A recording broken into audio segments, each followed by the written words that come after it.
High, এবার শীতে না আমরা ছাদে 4টে ডিফারেন্ট কালারের টমেটো চারা বসিয়েছিলাম। তার মধ্যে রেড চেরি টমেটো তোমরা আগেই দেখেছো, আর বাকি যে 3 টাইপের ওটার চারা না বসাতে একটু লেট হয়ে গেছিলো, সেজন্য এখন সেগুলোতে কালার আসা স্টার্ট হয়েছে। তো প্রথমেই রয়েছে পার্পেল টমেটোগুলো। কালারগুলো না এত সুন্দর আর ব্রাইট হয় এর, কিন্তু এখন যে ওয়েদার তোমরা দেখতেই পাচ্ছ, দুপুরে যাতা গরম থাকে, তার জন্য এগুলো পার্পেল হতে হতে হলুদ হয়ে গেছে।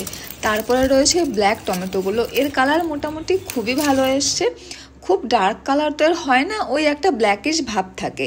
আর এই ব্ল্যাক টমেটোর 2টো চারাই বসিয়েছিলাম, তার একটাতে এই তো দেখছো পাকতে স্টার্ট করেছে টমেটো, আর বাকিটা এখনো টমেটো কাঁচাই রয়েছে। আর তারপরে রয়েছে ইয়েলো টমেটো, এগুলোরও কালার খুবই ব্রাইট এসছে, একটা দুটো করেই পেকেছে।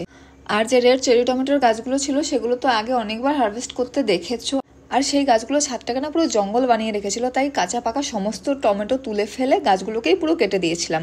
ব্যাস, এই তো টমেটো এবছরের মতো শেষের পথে। তো আজ আসি, চলো টাটা।